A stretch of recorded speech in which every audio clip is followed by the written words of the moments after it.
Welcome back to Pybites YouTube, and today I wanted to talk about the underscore and 5 special meanings in Python.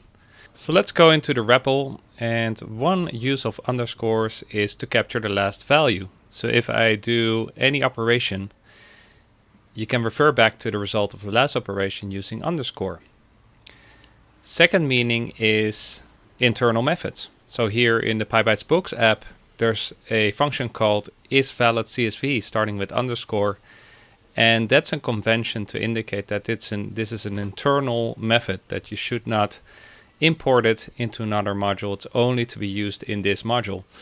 Now, nothing is really private. You can definitely override that, but it's more like a convention communicating to other developers that this should only be used here. And the same is true for internal variables. By starting them with underscore, you indicate like not to be used outside of this class, for example. Thirdly, going back into the REPL, when you have like big numbers like a billion, you can express them like this, but it's not really readable. So you can actually use underscores to use them as 1,000 separators, and that's exactly the same. But this is way more readable. Fourthly, if you want to use a variable mirroring a built-in, that's probably a bad idea. Like len is a built-in, so if you have a variable like len is 2, that's definitely not good, because now you have overwritten the built-in, and you should never do that, right? So if you cannot really come up with a better name, which you should of course try first, append an underscore to disambiguate the variable name. So I already overwritten it, of course, so I would have to start my session again. And now we have the variable as well as the lang built-in is not overwritten.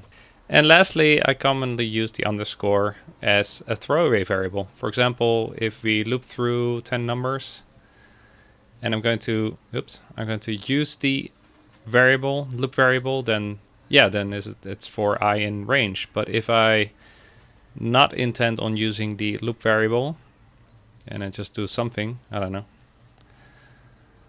then it's best to use a throwaway variable, meaning like I'm not going to use this loop variable, so I might as well use a throwaway variable. Another example is tuple unpacking.